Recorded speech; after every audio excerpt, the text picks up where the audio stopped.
How's everybody doing? Wait for folks to join in. Experiencing a little technical difficulty today, so I don't know how good of an audio I'm going to be able to get of the pedalboard rig, but I can at least show you what's going on, walk you through the pedals, and maybe I'll record some more detailed snippets later. But yeah, for now we'll just wait for folks to roll in. We'll do a little Q&A in the meantime. First person to write something in the chat wins a prize. I don't know what. Benjamin Aguilera wins a prize. Hey, how you doing? How's everybody on this fine Friday? It's spring. Weather's getting nicer. I'm pumped. Hey, how's it going? Let me make this chat visible.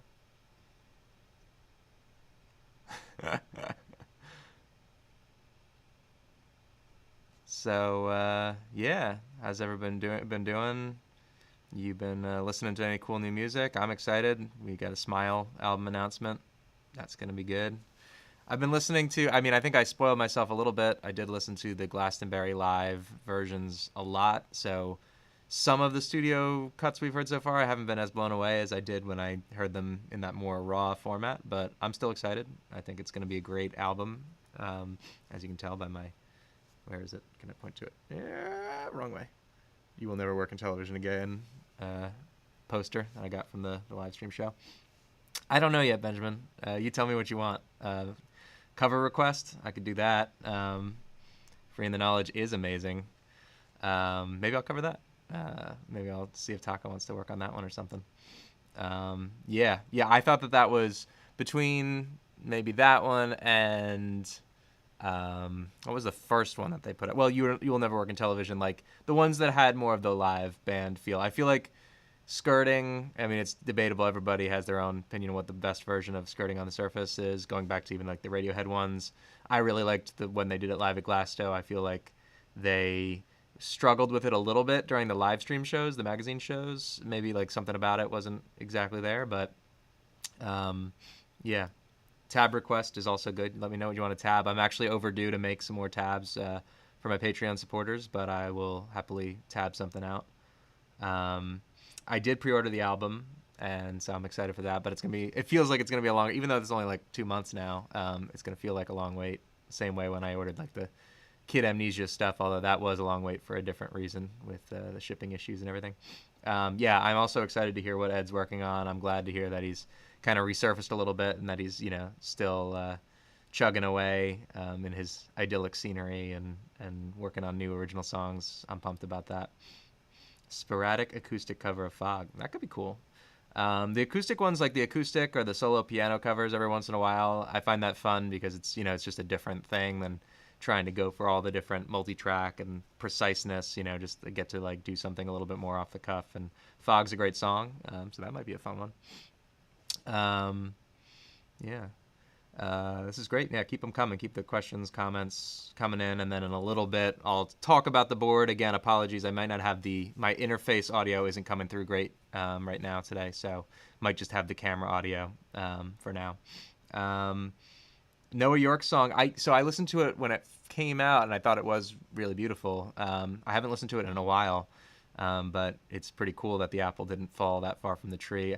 I gotta imagine I don't know how it would feel. I imagine it would feel very strange to be, Thom Yorke's son and what kind of pressures and feelings. Obviously it seems like both of his kids, and I don't know them, and not to be parasocial and assume I know anything about their family life, but to be, the son of one of the greatest musicians alive and also be a great musician in your own right, but trying to be yourself, but everybody's going to compare you, It's got to be tough, I know Jeff Buckley struggled with that, with his father, Tim Buckley, and, plenty of musicians that have that legacy.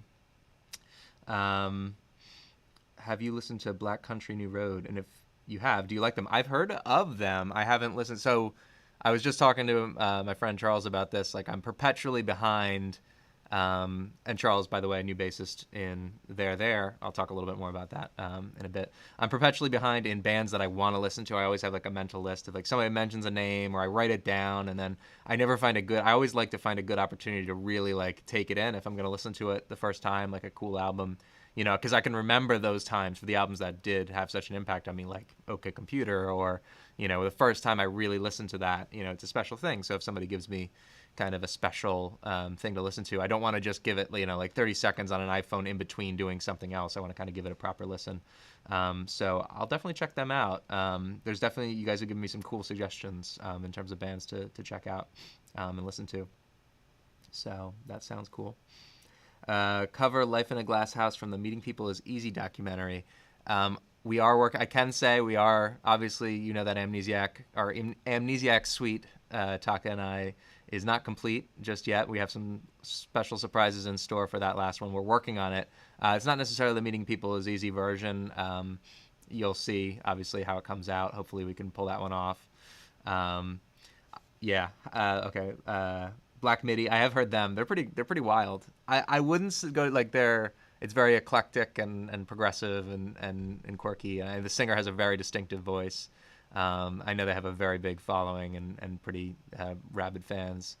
It's not even the right comparison, but just in terms of like eclecticism, I would, I like Primus, like music that's kind of weird but good, in a good way. I feel like that's not the right comparison at all, but that's what I thought of initially when I first heard them, but I'll have to give them another listen. Phoebe Bridgers is great. I know some her bigger stuff that's been out, but I haven't. She have new very new stuff. I know she's been releasing stuff at a pretty good clip, so I'll probably have to check that out. Hey Wiki, welcome. Good to see you. So a lot of good things going on, as you guys know. I'm doing my best to keep, going and making the covers, maybe not every week, but as many as I can muster. And we have sort of a backlog, like I mentioned, things that I'm working on with Taka, and, we get busy. So I try the best I can to come up with some content that you might find interesting in the downtime. I've got a few ideas that I've been sitting on for a while, people have suggested or that I thought of to do for other tutorials. People are looking for maybe more synth sound dissections. Those were really fun videos, and I love talking about that kind of stuff. So something like that, or more tutorials about, the how to play likes or dissecting the theory of some of the players. So that would be fun to do. And obviously I've been working pretty hard. You guys already know I've been talking about it a lot, but rehearsal and prep work for They're There. So They're There being New York's Radiohead tribute act that I joined forces with about a year ago, a little less than a year ago. And initially, of course, was playing the role of Ed within the band and played the show in Philadelphia in February, which was so much fun. And, again, thanks to anybody who's here who was there or, who watched the live stream after. It's an amazing experience. I love doing what I do here with all of you, having these conversations and making the covers and making the tutorial videos and just like engaging with this world of awesome musical content and creativity that is Radiohead and adjacent and all other bands and things that I love. But playing it live, and again, maybe like a little bit of, wearing the cloak of your heroes. It's fun. Try not to get too carried away. And, there is only one Radiohead. There is only one Thom Yorke. And we can only do the best we can to pay tribute. That's all, all we want to do is loving tribute for fans and people who love it as much as we do. So very excited to prepare for that. Again, I've probably said it a million times. You're tired of me hearing it, but you're tired of hearing it from me. But that is, again, we are playing next on May 22nd. That is a Sunday, interestingly enough, in New York City. We are opening up for members of the Sons and Heirs, which is a Smiths tribute band. And we are also playing on June 11th in Somerville, Massachusetts, adjacent to Boston, at the Somerville Theater, the Crystal Ballroom at the Somerville Theater. And so both of those shows, tickets are on sale on Ticketmaster. Should still be some available. We'd love to see any of you. I know obviously a lot of you guys are around the world, and that's super cool to me. But anybody who can make it to that kind of tri-state area or New England area, please do come check us out. And again, there will be some new and exciting changes, some new songs we're working on for the set list. I'll let that be a surprise. There'll be some, hopefully there'll be some, video, audio evidence of that in the near future. But we've got new members, we've got Charles Baymig on bass. We've got Corey Furlong, who you know from Burn Holiday, on guitar, backfilling the Ed role, and I'll be singing and playing guitar and doing Tom, which is why I will be talking in a second about this pedal board that I've got put together. Talking mostly, maybe you'll hear a little bit of it too, and just talk about some of the ideas that I had. And it's, as with every pedal board I make, it's kind of a moving target. I start to swap things in and out as we try different stuff, so we could talk about that. More videos about Colin's playing style. That would be, I really enjoyed even making the one I did, and I found it hard to kind of condense, because there's so much to his playing. It's hard to condense it into like one lesson. I think even when I made the Johnny and the Tom lessons, I thought, or the Ed lessons, like they could be part of a series. I could come back to other facets of each of their playing. So yeah, I think there's definitely room for more of that. I want to close the loop a little bit and talk a little bit about Phil. Again, I love drums. I don't think of myself first and foremost as a drummer, but I really wanted to be a drummer first. And I always find myself listening to the drums and songs, and the stuff that Phil does for Radiohead and the specific role he fills, pun intended, is very special. And I'd love to try to dissect that. I've had conversations with Colin Mahoney, who drums for There, does a great job with Phil's parts. And we talk a little bit. We always, talk shop about the things that he's doing and the things that we're hearing in his playing. It's really unique. So I'd love to talk about that.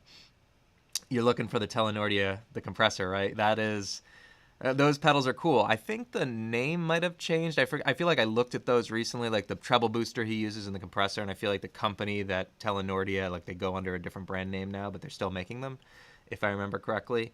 But they're obviously a little bit more boutique, a little bit more expensive.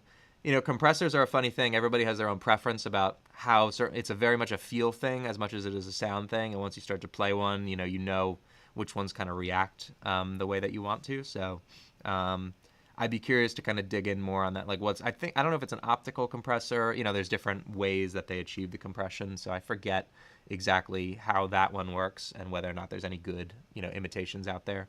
Probably. So yeah. Okay,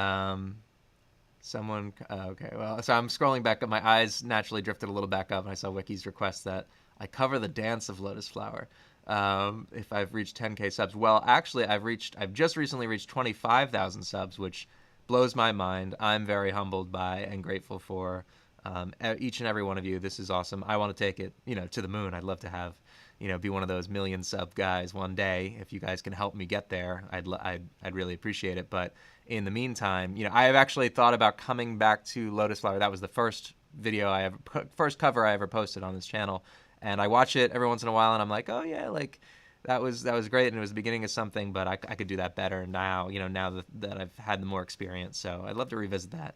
Whether or not I copy the dance, or maybe I won't be able to swing it or do it just quite as well as he does. Tom has that natural, just that inhibition-free thing that he does, and I don't think any of us could really do it exactly the same way he does. And yeah, scrolling back down, Queens of the Stone Age, I do really dig them too. I did the cover of Little Sister, which was one of the first songs that really grabbed me by them in that era, but I love, the albums before and after that, obviously Songs for the Deaf and Era Vulgaris, and like you said, the Like Clockwork is the name of the album too, right? I think, is that the latter album that's between Villains and Era Vulgaris, I think. Yeah, one of those songs, any of those songs would be awesome to play. I just gotta figure out, the drumming is always I wanted to do a cover of No One Knows because everybody wants to cover No One Knows, but Dave Grohl is a special beast. I remember I've been practicing those, they call them like Herta fills, whatever that drum rudiment is, and I can't get it quite as fast as he does, or as clean, but it's my favorite thing to just kind of mess around with whenever I'm just air drumming.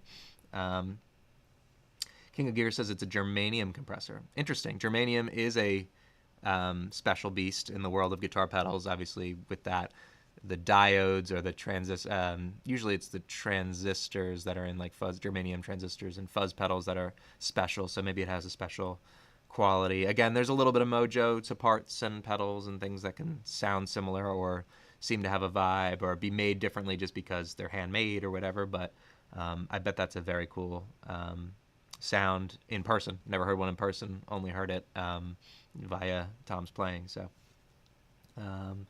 Yeah. All right. So anyway, let me. I'll bring in the shot of the. I'll keep it coming. Any questions, any comments you guys have, keep them coming in the chat, and I'll try to look out for them. In the meantime, I'm just gonna pull up um, the camera angle with the pedal board in view, and I'll talk a little bit more about these pedals. I'll talk about them all first, and then I'll see if I can demonstrate, and I'll also maybe slide a little to the left so I'm in frame. Um, yeah, what artists or bands would you like to cover in the future? I think I'm wearing the shirt. If I could pull off a Krungbin cover, that's some very groovy music. I don't know if you guys know. I saw them recently live, and it was a really special experience. Very technically adept. Simple seeming, but technically really like tricky guitar work. Amazing like dub bass lines and really awesome breakbeat type beats. Um, I like to do. I thought about trying to do a Portishead cover because I love them so much, and wondering if me singing, like what register me singing in wouldn't sound silly to cover Beth Gibbons' voice. Because obviously Tom and Johnny have done covers of like The Rip. That's the one that people suggest a lot, and I love that song too, from their third album. But I'd love to do something like Roads or something off the first or second album, and try to do it somewhat justice. That would be cool. I've been thinking about that lately. Can, yeah. I don't know if I could. Can is such a. It's like, can you cover Can effectively? Because there's such a jammy, cosmic, weird thing. I could. I don't think I could sing like Damo Suzuki, or Malcolm Mooney for that matter. So I don't know, but yeah, the Can. I always think of that drum playing. I think of Jockey. I'm probably pronouncing it wrong. Leibzitz. Drumming whenever I think about some of those Radiohead songs like Full Stop, or I think about These Are My Twisted Words, or when I'm trying to make beats of my own. One of the break beats that I put into the song Lax was I labeled the loop like Can drum loop, and then I tried to chop it up and make it sound weird, because I love that sound. It's very cool. Yeah. Okay. So anyway, without further ado, talking a little bit about these pedals. So you already probably recognize the one here in the top right. This is my Boss Waza chromatic tuner. I had that on my Edboard, and I kind of brought it over here. I've got a bunch of tuners. Obviously, you can never have enough tuners, but I like this one a lot, just in terms of the sound of the buffer in it and the reliability of the tuning. So that's fun enough. You know how tuners sound. They sound like nothing because they're tuners. So always useful to have a tuner. Because then people will know you're in tune. I don't know what I'm saying. I'm also trying to look at the chat. Hey, Pterodax. Hey, everybody. The original motion picture soundtrack, definitely would love to cover that sometime. Very beautiful piano piece. And I love that, I love all versions of the song, but yeah, that one is particularly special. And yeah, would love to come back around to it. With all these, with the multiple versions songs, like in some cases I've had a chance to come back and do the other one, or like, in actual cases like Morning Bell, where Taka and I were able to do both. But I have so many songs that I'm at any minute, it's almost like I get this procrastination of like, oh, there's, so many songs out there I haven't done yet. And I sometimes find a hard place to start, and therefore, can't come back to other ones because I'm still thinking about what's missing. And I dread the day that I actually do cover. I hope by the time I'm even anywhere close to covering all the Radiohead songs that exist, there will be new ones. Maybe in a year's time, 2 years, that we don't know. But I'm grateful, excited for the smile of everything that's there. Which is the sheet music. Sheet music request is, okay. Yeah, I think I could probably pull that off. And that might be a good excuse to cover it. So maybe that's an idea. And let's see. Oh, getting a warning from my backup system. That's fine. All right. Okay. I am not a professional musician. I mean, again, the term and, professional, amateur, hobbyist, whatever. Obviously the terms are blurry. I do have a day job that I enjoy, and I work with, data, sort of as a data scientist, data analyst. But I do as much music as you guys can, with between the channel and playing in a cover band here on the Jersey Shore, playing in there around the, New York, Philly, Boston area. I'd love to be playing music whenever I can. So, yeah, I consider it, my second life, my moonlighting as that. But have plenty of time to also, well, there's only so many hours in a day, but I have enough time to make all the other important parts of life work. So it's great. It's great to have both sides of that coin. Um, okay, Moncrief, you really love the skirting on the surface final version. I, it's my own fault, but I think I ruined it for myself. I listened to the one that came out from the Glasto live. Like I listened to that so many times, you know, when the audio was there from that. And so the one, the studio one's like a little bit more subdued. It's got the Nigel production and it's a little bit softer. Um, and I'm gonna sound weird for saying this, but it sounded like some of the notes, like the way he was singing, like the effects, like the maybe there was a little bit more like processing or tuning. You know, it's a dirty word sometimes, but I think it's fair to say that a lot of artists use some degree of pitch correction. And Tom isn't a spring chicken, and we know how his live vocals can be here or there. A lot of times here, a lot of times amazing, but there was something he did there. There was a vibe to it. The music video is cool, and the horns and the different elements they added in are really pretty. But I need to listen. I need to hear it in context. And now we know that it's the closing song of the album, which is kind of crazy. I need to listen to it more and digest. So short answer is I probably spoiled it for myself by anchoring too much to that early version. But I do think it's great. I need more time with it. But I'm glad you like it. I mean, everybody likes different versions of the different songs, for sure. Yeah. Oh, these are all great questions, and I'm already a million miles distracted from this pedal board. I'll talk about it. I'll come back to it. Yeah, I just want to see LS2. Oh yeah, okay. Well, you can see it there, and I could talk a little bit about that. So in this particular case, here's what I got going on with the LS2 on this pedal board. God, it's hard to anchor. I'm looking at the screen but trying to touch. Okay, so the LS2 basically is getting two signals. I'm using it like a splitter. So you can use the LS2 a lot of different ways. It has two independent effects loops that can be blended, or they can be put, so you can switch between them. It's like kind of a Swiss Army pedal, and it's great to have, not just for, Johnny uses it as kind of an amp selector, right? He goes between the Shred Master into the 85 and the AC30 with the rest of the effects, after the LS2. I'm using it here as sort of like the the amp signal versus DI signal. So basically, the green light is when the A channel is going out to the AC30. The red channel, it goes to this radial JDI box right next to it, and that is basically for acoustic. So I kind of wanted to have like an acoustic electric rig all on one board and have the flexibility to be able to use the other pedals with the acoustic signal chain too. So if I was using the DI or I was using the amp, I could still use all the pedals. So for example, like climbing up the walls, Tom has that distortion on his acoustic during the end of the song, which sounds awesome. So I can put this Black Secret, the Moore Black Secret distortion on when I have an acoustic plugged in, and then have that go to a direct input signal and sound really gnarly and bright. Or for example, the Body Snatcher sound, like if I wanted to, I could use my electric guitar into the DI channel and put distortion on that, and that sounds really cool. Sounds more like the console distortion from the album. And to the point of acoustic, it's already on this board too. For like practices, I don't think I'm going to use this live. I will probably use a proper acoustic guitar, but when we're practicing and I just want to bring one electric guitar, I can kind of fake acoustic by turning this on and then switching to the direct input channel, so it sounds a little bit. And I'll see if I can give an example of that through the mic, if that sounds okay.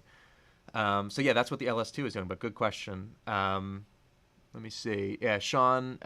So Sean Atkinson, former singer of There, excellent dude, great musician. You should check him out on Instagram. I think his handle is Sean Jams, and he's also on Facebook. Really, really nice guy.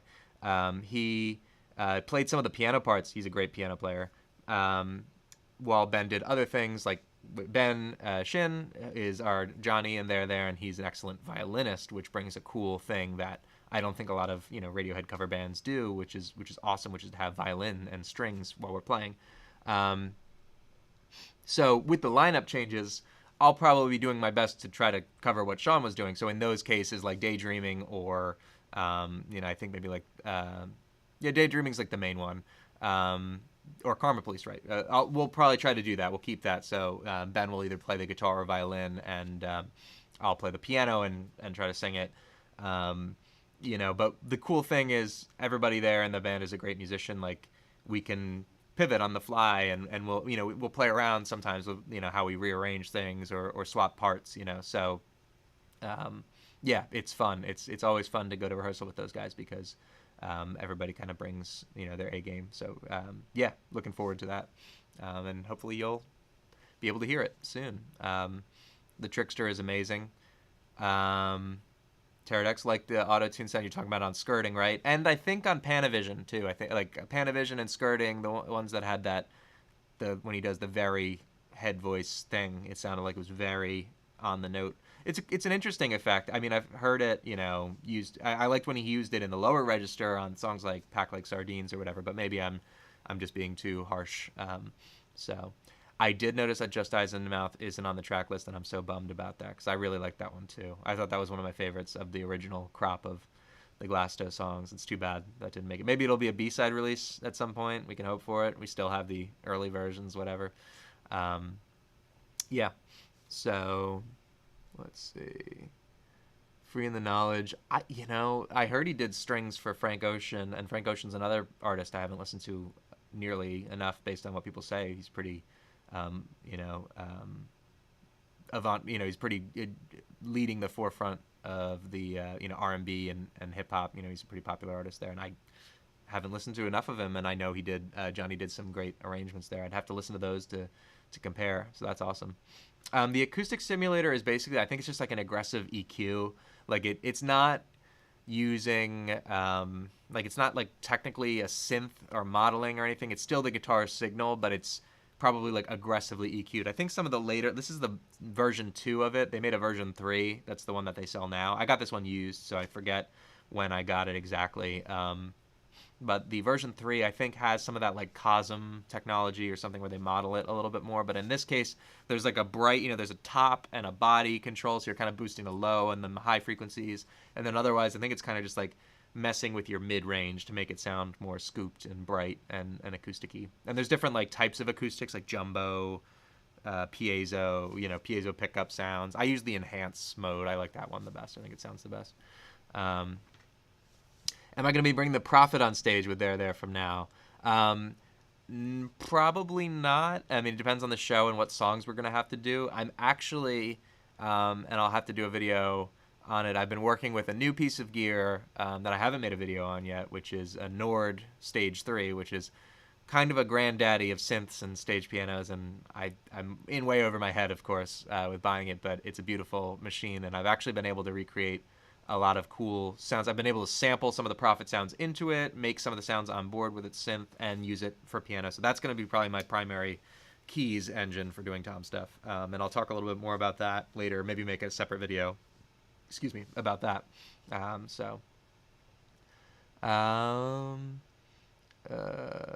Prophet. Yeah, okay. DL4.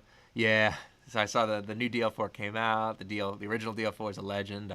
That's been on my kind of bucket list of pedals for a while. Maybe now that the new one's out, I'll try it. I don't think I really have. The cool thing about this pedal board that I have now is that it's so tiny. It's a classic junior pedal train, so it's like a pretty small footprint, which I like. The Ed board was great, but it was kind of big.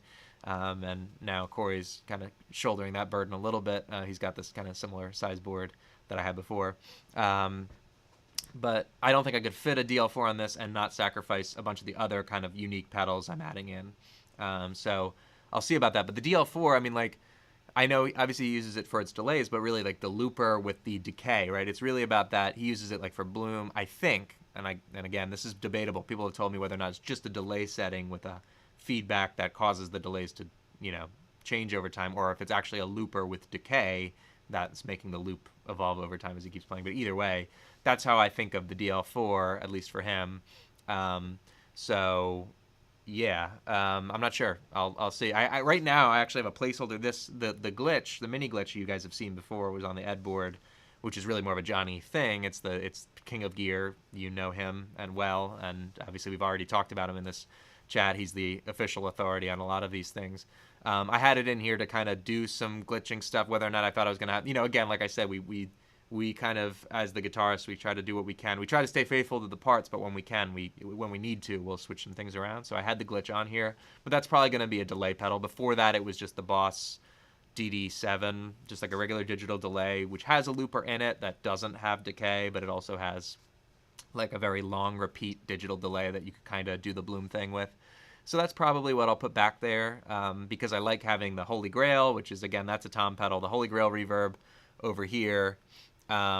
This is actually the Holy Grail Neo. I know he uses the Nano, but no offense, nobody really uses the Flurb mode. I mean, I think it's an interesting effect, but nobody uses Flurb. So I use this. I got this one because it's got plate reverb too, which is cool. But I use that for the hall setting for, like, if we haven't done it yet, but if we do like Where I End and You Begin, that really cool caverny sound. And it's great to add some texture to some of the acoustic parts and things too. So I'm kind of covering the pedals, I guess, as you guys ask questions. This is good. Thank you, Charlie, for listening to my original songs. I'm very flattered. And I am hoping to make more soon. I have an idea for one. I haven't fleshed it out yet. But I'm hoping to work on that, again, sometime in the next couple of weeks, at least start it. I take a very long time because I either procrastinate or I have a hard time making decisions on things. So hopefully sometime later this year. The Dynacomp, yeah, Wiki. So that's this is the red guy over here in the corner. Pretty classic compressor. This is the Dynacomp Deluxe. It did appear briefly on my Edboard as well before I kind of changed it for like a boost or an EQ. I was kind of messing around with different things to be like my always-on enhancement pedal. So I'm using the Dynacomp here in the context of things like Reckoner or some of the finger-picking stuff where you just need that fat sound and that even dynamics. Weird Fishes would be a good one, to have kind of the compressor on. So that's kind of what I'm using it for here. Also, it sounds pretty good when you use the acoustic simulator. It's a little bit thin, so that helps bring a little bit more fatness to the acoustic simulator. So yeah, but the Dynacomp is a classic. It's been around forever. Like the 70s, it goes back to the 70s, early MXR. A lot of people have used it. I believe it's I'm gonna forget. I forget what kind of compressor. If it's like a transistor compressor, like what like again, there's optical compressors. There's blah, blah, blah. I don't think it's optical. I think it's like a diode. I forget. I don't know. I'm gonna get it wrong. My brain's weak on the technical details right now. But yeah, it's a classic design. It has a great sound. This one's great because it has kind of like some blend controls and things like that. Thank you, Ariel. Does Tom only ever upstroke, or is it just me? He does a lot of. I mean, he's got a great, in terms of his right hand strumming technique, is the rhythms and the polyrhythms and the things he's able to keep track of doing while he's singing and doing this stuff in the right hand is phenomenal. He's an amazing rhythm player. So he does do a lot of interesting stuff, like kind of upstroked, but he's also just kind of playing around with it. He's playing it like a drum, which is like a good way to approach rhythm guitar, right? So yeah. General pull of tracks in there from each album. So this year, because it's sort of it's a 25-year anniversary of OK Computer. So obviously we're not on the Not OK that was 5 years ago, it was the 20th, but we're doing a little bit more from that. We're doing kind of special album shows for OK Computer. So in Boston, or in Somerville at least in June, we will be playing all of OK Computer, but we will be sprinkling in at least 10 other songs, I believe, from other albums as well, into the set. So we try to get pretty broad coverage. We're working to try to put, we want to, put some more Moonshaped Pool and recent stuff. And King of Limbs, like, I love that album. You'll never convince me. There it is, over there. You'll never tell me that that's not an amazing album. I mean, the studio, I know the live version's better than the studio, but I still like the studio version too. We'd love to do more of those, but again, there's, then we might need a Clive too. We've got some ideas about that. But, for now, it makes more sense for us just to kind of stay to the traditional 5-piece and cover what we can there. So we'll do that. Every time you watch my videos, you end up buying new pedals. You're welcome, and I'm sorry. I don't know which one. I know I do that too, and I watch a bunch of videos, and I get these ideas, and I go, oh, this would be great to have. And as it is for all of us guitarists that have gear acquisition syndrome, and if you see pedals you like, I'll do a little shameless plugging. Recently, I became an affiliate partner for both Perfect Circuit, which is a great synthesizer storefront, and for Sweetwater, who's kind of my favorite, mass music retailer of choice. I use them for all my big gear purchases. They're, they have the kind of personalized touch where they have the sales engineers that you work with for a really long time. So I've been working with Kevin Samuel, my engineer, for forever and a half when I've been upgrading the studio or making kind of big rig purchases. So that being said, you'll see in all my videos now, I have links. I have like a special storefront page there with some of my picks, not everything I use, but you know, if there's a pedal I'm making a video on or I'm talking about, I'll usually drop it in the links with an affiliate link. If you use those to buy it, you know, obviously I will get a small commission, but it helps support the channel, helps support what I do. You know, again, I have a few means of, you know, I have some ads on the channel, and I have Patreon, and I have a few things to help support this as well too. But you know, I appreciate whatever, just, you know, this kind of support and showing up and hanging and talking is perfectly fine to me as well too. I won't get offended if you don't, you know, buy one from one of my affiliate links or support me on Patreon. It's all good. But if you can, thank you. I really appreciate it. So little plug there for the affiliate stuff, which is cool. I'm really happy with that. I'm proud about that. And yeah, it's a cool milestone for the channel.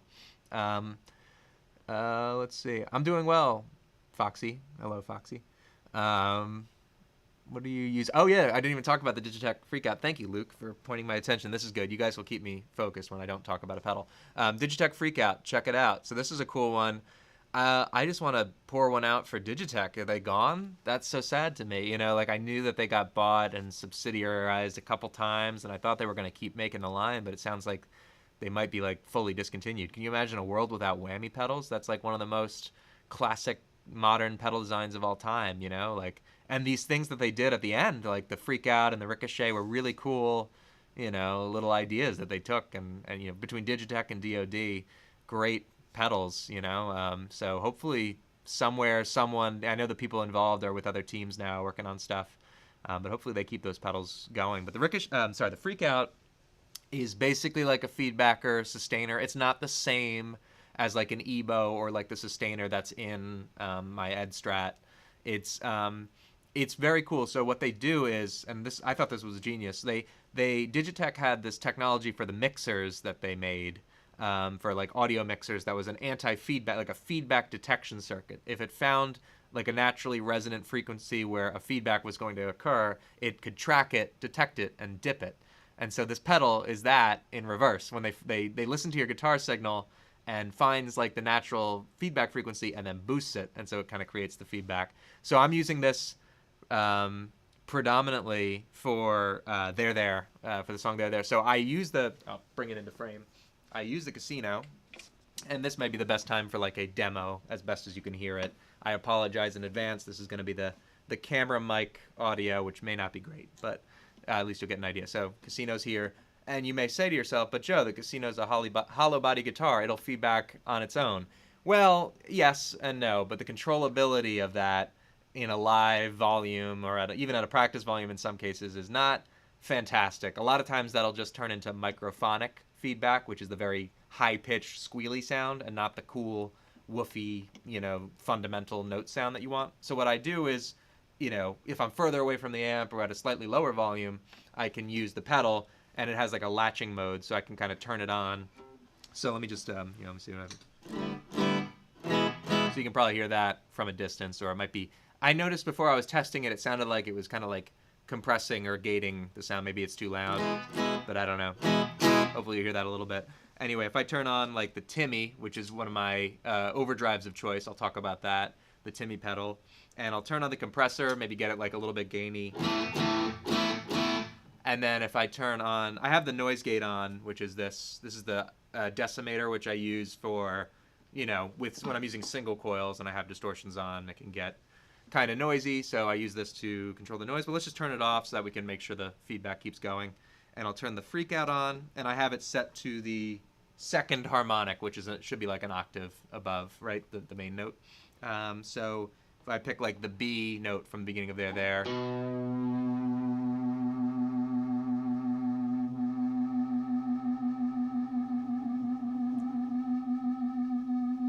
and as Nigel Tufnell says, you can just go and have a bite, and it'll keep ringing.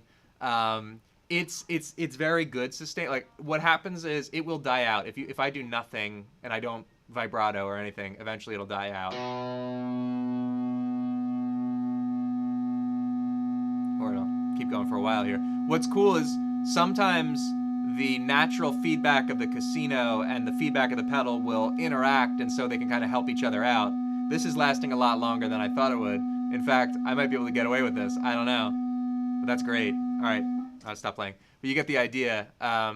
So you can vibrato it. You can even like kind of pick the note again a little bit and just keep it going for like forever. So this is like my permanent feedback, but in a different way than the Ed Sustainer thing, just kind of a different flavor to get that there feedback. Yeah, and there I am working on actually hoping to kind of hint, everybody's been telling me to cover there for forever. It's one of my favorite songs. I've almost been avoiding it because of how much I want to cover it, if that sounds weird. And I will say, a little birdie told me that hopefully sometime soon I may have something on that for you, because it's such a great song. And of course the namesake song of our tribute band. Do I use a buffer on the pedalboard? Yes, the tuner, this Boss, the Waza tuner, has a buffer in it. I find a buffer is pretty important. Like, the true bypass buffer discussion, you kind of need one if you're going to have a long pedal, a long pedal chain and a long cable, because the more cable length you put between your guitar and your amp, you're going to get capacitance, high frequency roll off, just by virtue of the length of the cable. So I find like a buffer is pretty necessary. And the only thing that ruins is if you're going to use like a vintage fuzz pedal, in which case you could put it before the buffer. Same thing you've probably heard on every That Pedal Show episode. I'm not saying any new news, but that's how I use it. So I always do have a buffer, usually at the beginning and maybe at the end of the chain, just to keep things tight and crisp. Yeah, the sustain of this, like the Timmy with the compressor and the Freakout, is a great combo. And there's different modes where you can make the feedback note like change. But I found that let me try that. So if I do like natural high feedback, what happens if I go? See how it switched over, and it's like I was shaking the note. It started on the high note and then it found a different pitch and it went down to that, which is kind of cool.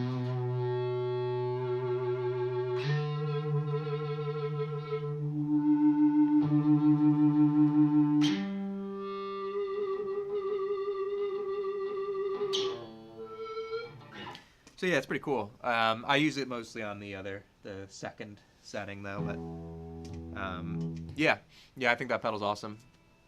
So I feel like I've covered actually a lot of the pedals now by direct questions. The main thing I haven't talked about are these my gain pedals in the middle. So the first one is the one I was just using, which is the Timmy, and I think that this pedal is particularly good for like a Vox style amplifier. So like every amplifier works a little differently with overdrive pedals, just depending on its kind of natural EQ profile. Fender amps are a little bit more mid-scooped. They have great bass and they have really nice highs, but they're kind of lacking in mids. So if you use a tube screamer or something like it, a Klon, or anything with like a mid push, it's going to sound great into a Fender. A Vox is a very mid-range forward amplifier most of the time. The low mid-range or the high mid-range, it's got the twang and the jangle, right? So it may not have as much bass, but it has mid-range, and it may not have as much treble. So the cool thing about the Timmy, it's based on the Tim. I think it was like originally the Tim the Enchanter pedal or something, as a boutique builder, Paul Cochran, who partnered with MXR to make this miniature version of it. But it's a famous boutique pedal, but now this is MXR. It's not that expensive, right, to get the MXR version. It's a famous amongst guitar circles, kind of like the OCD or like Klons in some respects, of just transparent overdrives that are cool. Transparent is a buzzword. I mean, nothing's truly transparent unless it's off. But the cool thing about this one is it's got bass and treble controls. The bass is before the gain and the treble's after the gain, so you can both tighten up the low end from getting too muddy by cutting that, and you can cut the treble after the distortion has happened so it doesn't get too bright, which that's the main thing. If you put distortion or overdrive into an AC30, it can get very quickly very fizzy depending on the pickups you're using. So having a treble control to tame that a little bit. So I find that like the Timmy gives me a good natural, like the AC30's natural breakup, like just a little bit louder, a little bit more fuzzy, but not completely blown out. I can still hear the main guitar sound, so it's like...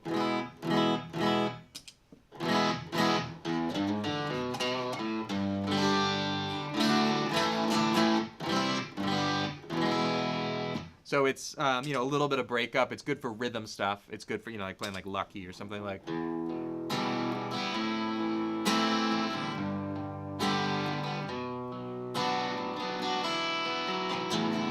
Sorry, that was a little sloppy, but you get the idea. It responds really well to your picking, the same way that the Vox, the amp, does, very touch sensitive. So the pedal just gives you a little bit of hair, but doesn't go crazy. It's not super compressed or anything. So that's what I'm using the Timmy for. And then the Black Secret is a Moore clone of a Rat. And specifically, it's got the regular Rat and it's got the Turbo Rat. Tom was a famous Turbo Rat user throughout the 90s. That was basically his only pedal for a long time, was just a Turbo Rat. So for the early Bends and OK Computer type distortions, this is a great pedal for that. I set it a little bit darker. I try to roll the filter off a little bit more and a little bit more gain. So you know.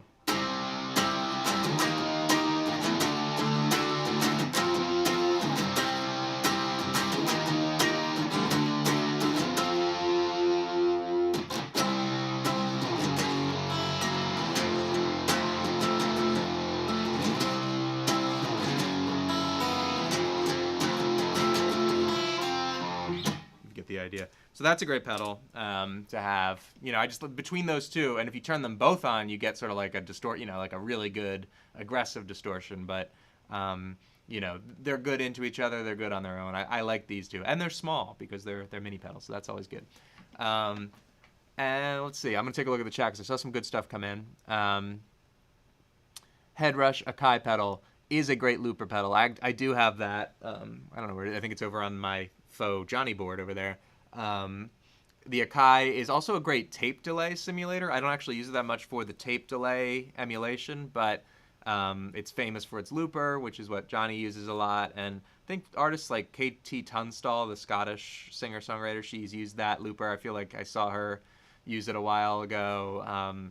It's been around for a long time, the Akai Headrush. I think he has like the first version, and then there's like the version 2, and it's cool because, you know, it's got the separate play, stop, and record buttons. So, you know, unlike a single button ditto or something, you have a little bit more flexibility to kind of trigger the loops in time. But I think for the bang for your buck, for my, what am I trying to say? By my estimate, the best new looper you can get today, I think, is the one I have on the other board, which is the EHX 1440, the Electro-Harmonix 1440 looper. It's like their EXO size, so it's, you know, it's like the square format, you know, like kind of bigger than a standard pedal, but it's got triggering, it's got decay, it's got a whole bunch, you know, reverse, half speed. It's got all the fancy looper features, but in a smaller package. So I really like that one, and I recommend that one a lot of the time. And yeah, more stuff coming in. Trickster 2+2, Iron Lung, Boss DS2. Yeah, DS2 is probably a little bit too much gain maybe for those sounds. I mean, it depends on who's playing. So Johnny, like a DS2 might work for Johnny's sound because, and it's really about his pickups, right? I did the video about the lace sensors, and like that dually red with any kind of good distortion into an amp is going to sound like gnarly because of the way that pickup is voiced. But for Tom, who's using more like a dirty rhythm, I'd say something like this Rat, or the, you know, again, he uses the Turbo Rat. It's not like, the gain's not all the way up, you know, like with any distortion, try turning the gain a little bit down and maybe the tone up a little bit so it stays a little clearer. But, you know, just so that, and again, you can even play with your guitar volumes just to get kind of like a dirty rhythm, you know, like, let me see. Actually, let me do it with the Timmy and see how that sounds. Let me see if I can remember the song.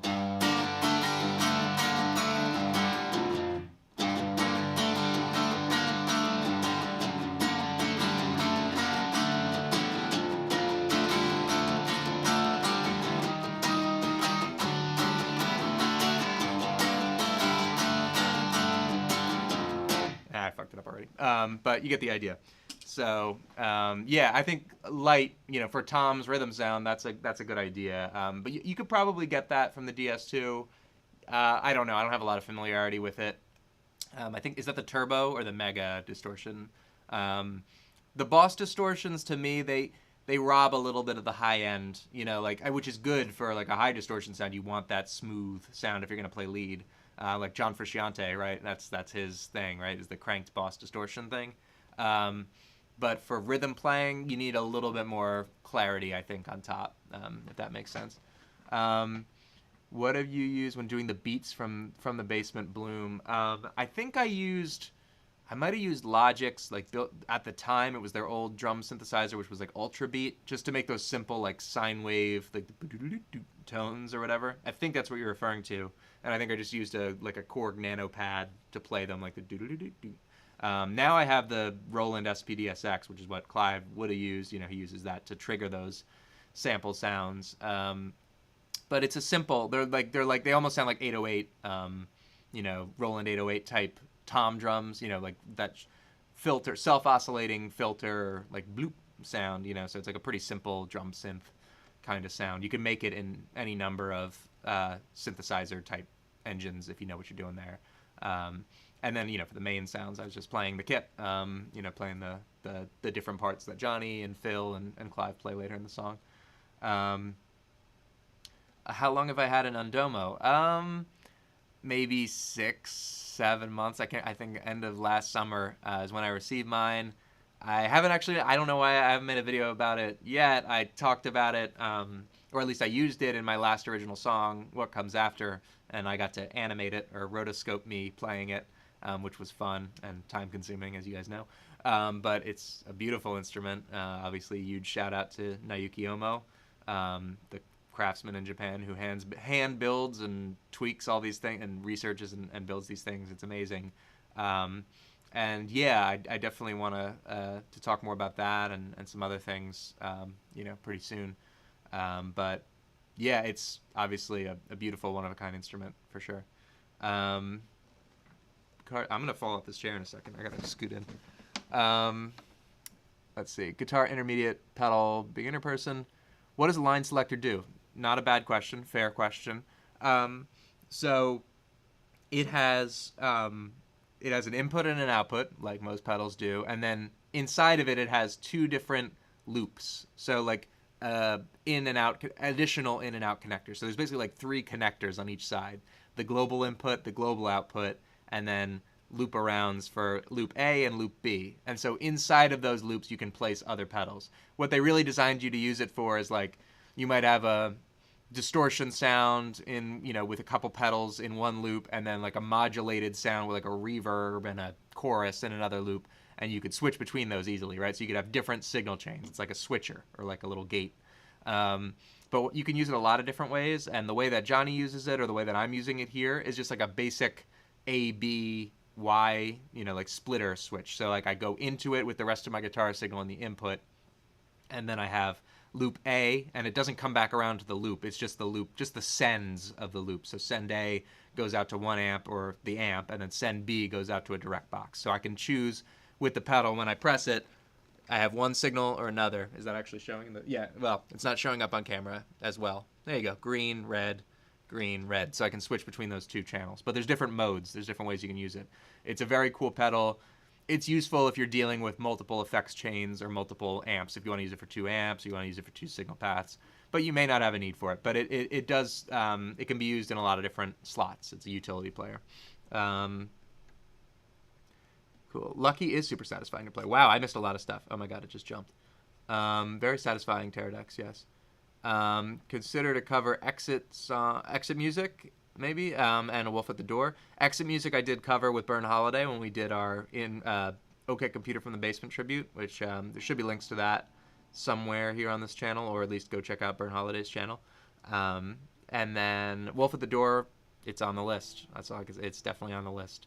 Taka and I might be talking about turning our eyes towards Hail to the Thief after Amnesiac is done, so maybe we'll get there.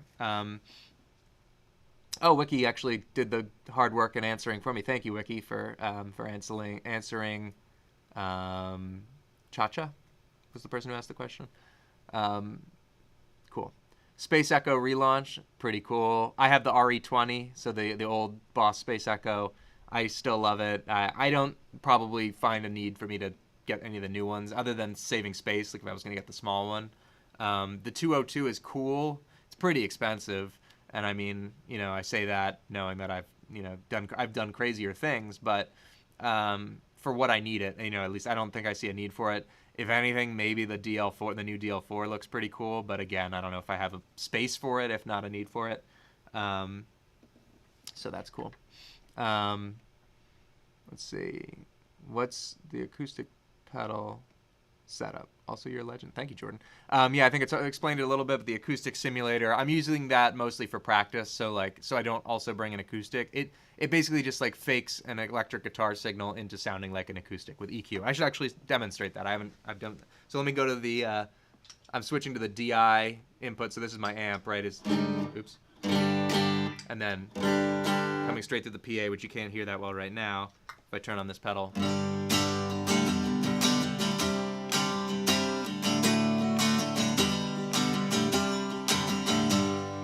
Or like.